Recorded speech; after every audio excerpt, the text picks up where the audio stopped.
இந்தாடா சாப்பிட்றா. ஸ்பெஷல் சாம்பாரை நீங்கள் செஞ்சு பார்த்துட்டு எப்படி இருக்குன்ட்டு கமெண்ட் பண்ணுங்க. மம்மி காரு இன்னைக்கு என்ன சமையல்? நீங்கள் மாங்காய், முருங்கைக்காய், கத்திரிக்காய் போட்டு சாம்பார், வாழைக்காய் வறுவல், அப்பளம். வாங்க என்னோட ஸ்பெஷல் சாம்பார் எப்படி வைக்கிறதுன்னு பார்க்கலாம். தேங்காய் ஊற்றிடலாம்ப்பா. கொஞ்சம் 2 டீஸ்பூன் கூட போதும் தேங்காய். கடுகு, உளுத்தம் பருப்பு, வெந்தயம் கொஞ்சம் போட்டுடலாம் சாம்பாருக்கு. போட்டு வெங்காயத்தை போட்டுடலாம்.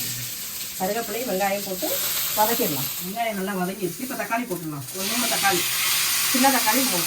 தக்காளி வதங்கிடுச்சு. கத்திரிக்காய், முருங்கைக்காய் போட்டு வதக்கிடலாம். கொஞ்சம் போல் மஞ்சத்தூள் போட்டுருவோம். மிளகாத்தூள் போட்டு காய் நல்லா வதங்கிடுச்சு. இப்போ தண்ணி ஊற்றிடலாம். வேகிறதுக்கான தண்ணி. தேவையான அளவு உப்பு கொஞ்சம் போட்டுருவோம். பருப்பு, ஜீரகம், மஞ்சள் பொடி, ஒரு 2 பல்லு பூண்டு, பெருங்காயம் கொஞ்சம், கட்டி பெருங்காயம் கொஞ்சம் போட்டு வேக வச்சுருக்கேன். வேக வச்ச பருப்பு அதில் ஊற்றிடலாம். ஊற்றுறோன்னா நல்லா கலக்கி விட்டுருவோம். நல்லா அடி பிடிச்சிடும். இப்போ நம்ம நல்லா வெந்துருச்சு காயெல்லாம். மாங்காய் போட்டுடலாம். புளி கரைச்சி வச்சுருக்கேன், அதை ஊற்றிடலாம்.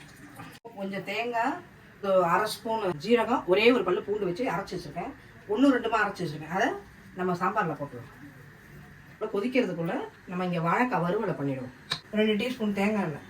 எண்ணெய் காஞ்சிருச்சு, கடுகு போட்டுருவோம். இப்போ நம்ம கடுகெல்லாம் வெடிச்சிருச்சு, வாழைக்காய் போட்டுருவோம். போட்டு நம்ம வதக்கிறோம். மஞ்சத்தூள் கொஞ்சம் போட்டுருவோம். வாழைக்காய்க்கு தேவையான மிளகாத்தூள் போட்டுருவோம். ஜீரகத்தூள் போட்டுருவோம். தேவையான அளவு உப்பு போட்டுருவோம். வாழைக்காய் வறுக்கும்போது ஒரு சிட்டி சக்கரை போடுவேன்.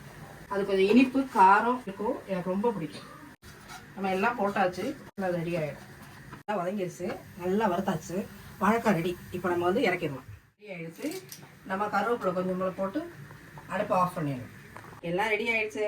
சாம்பார், ஊறுகாய், வாழைக்காய், அப்பளம், சாதம். இதான் எங்கள் வீட்டில் இன்றைக்கி லஞ்சு. என்னோடய ஸ்பெஷல் சாம்பாரை நீங்கள் செஞ்சு பார்த்துட்டு எப்படி இருக்குன்ட்டு நீங்கள் கமெண்ட் பண்ணுங்கள். மம்மி காரு சேனலை சப்ஸ்கிரைப் பண்ணுங்கள்.